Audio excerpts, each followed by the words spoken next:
Right now, my special guest, Jesse Ventura, and our live studio audience. Let's get another audience question. This time, Oliver Reynolds. Mr. Reynolds, over to you.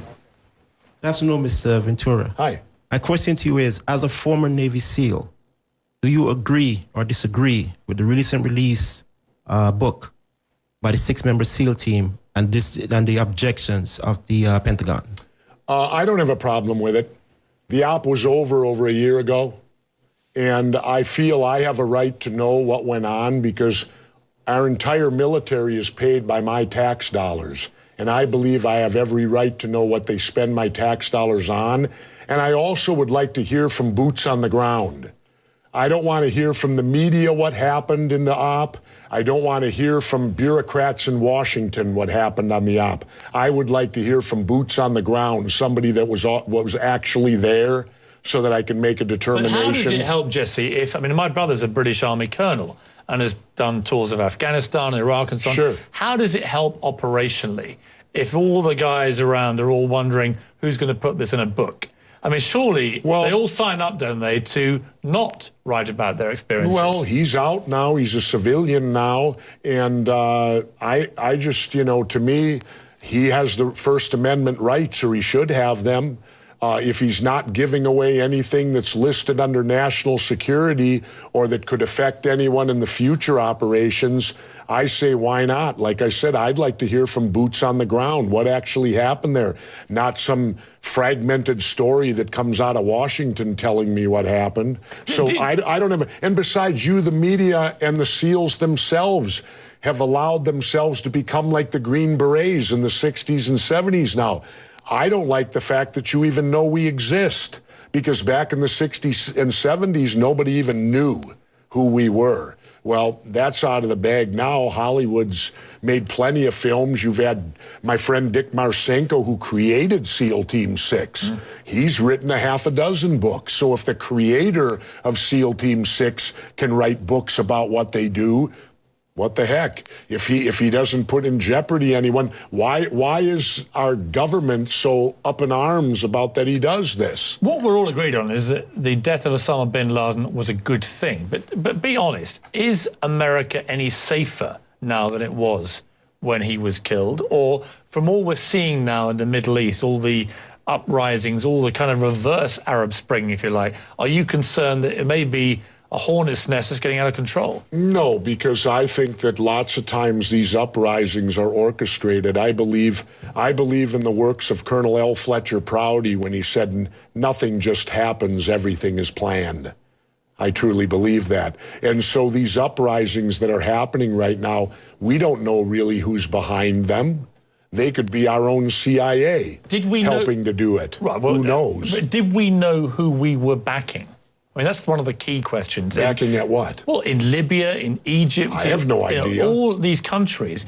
When you oppose a Mubarak or a Gaddafi or so on, did we really know who these rebels were? And are we now perhaps seeing the results of not knowing too well who they are? We're here wanting to give democracy to people who have lived, in my opinion, in the Stone Age. I think the bigger question to ask is, here we go, another religious war. Because most every war that happens on this planet is due to the fact of religion. One religion doesn't like the way another religion worships God, so we're going to kill you. I love religion, you know, and I say that sarcastically. Well, hang on, I thought. And I say that because I've openly admitted I'm an atheist. I thought you said earlier that all wars were about, you know, oil and corporations. They are, but they're all religious-based too. So they're all about religion and oil and corporations. Could be, and sure. Occasionally getting rid of the Nazis. Yeah. So my point is that the wars can be over many things. The Nazis was religious too. Look what they did to the Jews. So that brought religion in. Vietnam was religious because Diem, our puppet president, and our country brought 100 Christian Vietnamese down to the south to be the government. Well, the southern Vietnamese didn't like these religious characters from up north, so they then became the Viet Cong. So all wars, pretty much in my lifetime, have had some religious basis, but certainly big business gets in there because wars are very profitable to certain big businesses. And of course, big business needs to be in the Middle East so that we can get the oil out of the Middle East, so we can get the lithium out of Afghanistan. You know, they discovered a vein of lithium there they say is worth $1 trillion. Well, what is lithium used for? Every cell phone, computer, and soon to be electric cars. Let's talk about why we're really there. We're not there. How does any of these wars affect our freedom in any way? The United States is not in any threat. They're not going to do a Normandy invasion on us, Al-Qaeda in Virginia. Yeah, but hang on, you're being slightly naive, aren't you? Because I'm not being naive, sir. I think you are being naive. No. Because I think that it's clear one of the main reasons that America went into Afghanistan was to try and get Al-Qaeda dismantled, the organization which committed the 9/11 atrocity. Really? Well, you don't think so? Well, how come Al-Qaeda put the heroin business out? They took all the poppy growers and stopped the production of heroin. What would you have done? Wait, now how much of that illegal heroin was propping up the international banks with laundered money, and when it dried up, the first recession happened? Well, now that we're back in there, we aligned with the poppy growers, and the heroin business is back up full swing again. I thought we fight a war on drugs here. All right, Jesse, we're not. What would you have done on September the 12th, 2001? What would you have done if you'd been president? What would I have done? Yeah. I would have done a legitimate investigation to find out what exactly happened on 9/11. How did they know who did this so quickly like they did Lee Harvey Oswald?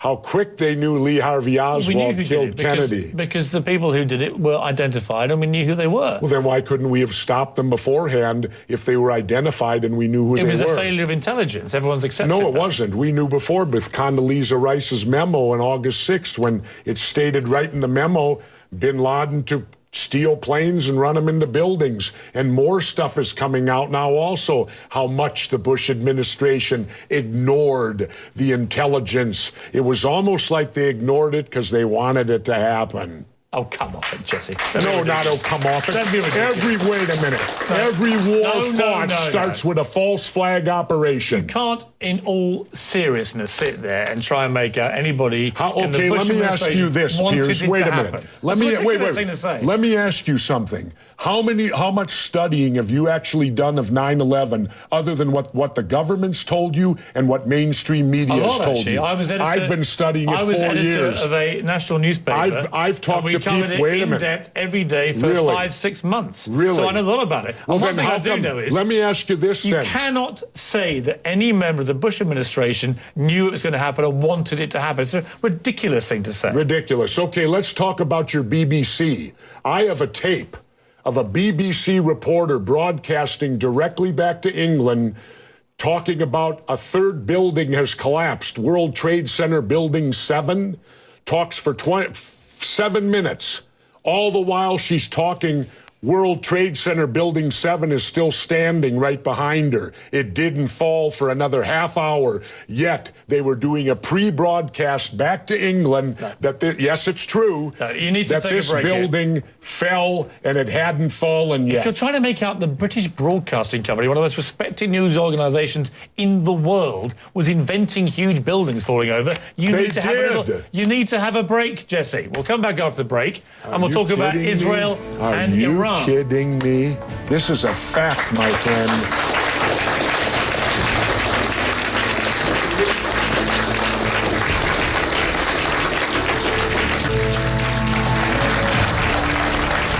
Back with Jesse Ventura live along with our studio audience. We left a fairly heated debate about various theories that you have about 9/11 and so on. Let's move on to... and the government only has a theory.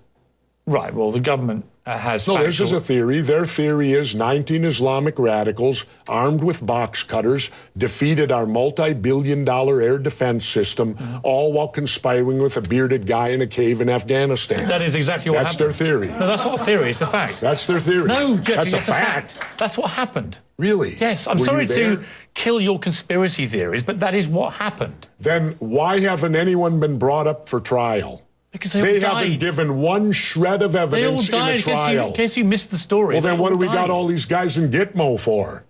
And we got the supposed confessor to it, who they waterboarded 180 times to get the confession. Got news for you, Piers. If they waterboarded you 180 times, you'd confess to it. You see, now you're missing the point.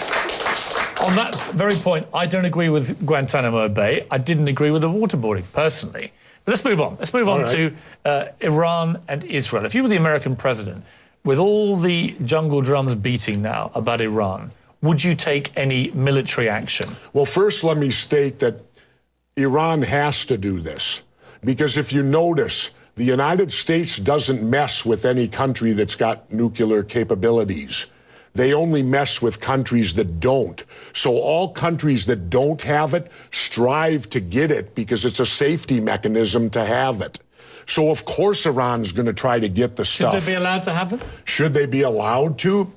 I don't know. Well, yes or no? I don't know. You're a man of opinions. No, I don't. You may be running for office. We're entitled to know what you think. Not right now. You don't. I need to study it more. How very I need convenient. To look. Yes, it is very convenient. So you know about everything that happened before 9/11, but right now, when you have Iran potentially nuking itself up, you don't have an opinion. Well, let's leave that up to the nuclear inspectors that go in there. They will tell us whether they're nuking it up before you decide to bomb them. I didn't decide to bomb anybody. No, but you seem to be very favorable. You're trying to put words into my mouth all the time, which is it's not a very good technique when you're debating with somebody. Just stick to facts. How many political offices have you held? None. Then don't tell me how to debate, because I've held 2. Oh, I've debated many times. But you've never won an election where a debate was required. I think you make some very sensible points, and you make some crackpot points. That's your opinion? Yes. How many people here think I make crackpot points? Yeah. 1. How many think I make sensible points? You're in a minority, my good friend. You're the minority. I said you made some sensible points. Let's go to another audience question from Jared Grossman. Ask your question, Jared.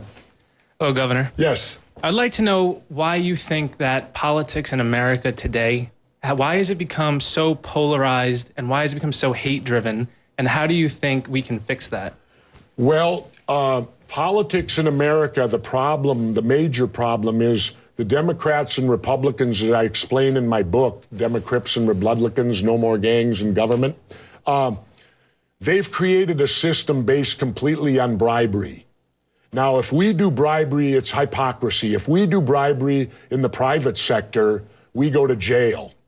Yet their entire political system is based upon bribery. Who can bribe and give the most money to the politician? And now, thanks to our illustrious Supreme Court that ruled that corporations have the same rights as individuals and that money is free speech, well, we're now being inundated with so much money from the corporations buying the Democrats and Republicans, both sides, that look at this hypothetically. A foreign country could now control our elections because all they would have to do is form a corporation, start pumping money into the super PACs, plus there's no, they don't have to say where the money comes from, which is criminal. Every candidate should have to state openly, open disclosure, where they get every dollar. You're not getting that now. So the whole system is corrupted now. The Democrats and Republicans are at fault because they've been in charge for 150 years. They can't pass the buck on it. And until they clean up the system, that's what you got. It's bribery. Jesse, I'm shocked. I just agree with every word you just said. No, you just want to get the crowd back on your side. Not at all.